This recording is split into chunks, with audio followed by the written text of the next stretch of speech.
Hi, my name is Sandra Young Rocco. I'm the counselor for the City of Vaughan, which is the area where this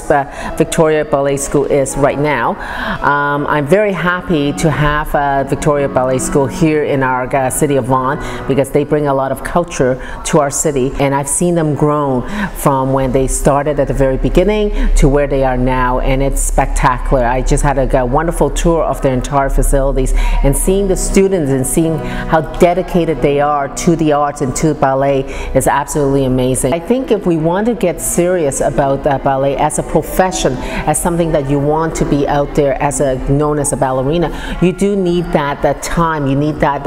those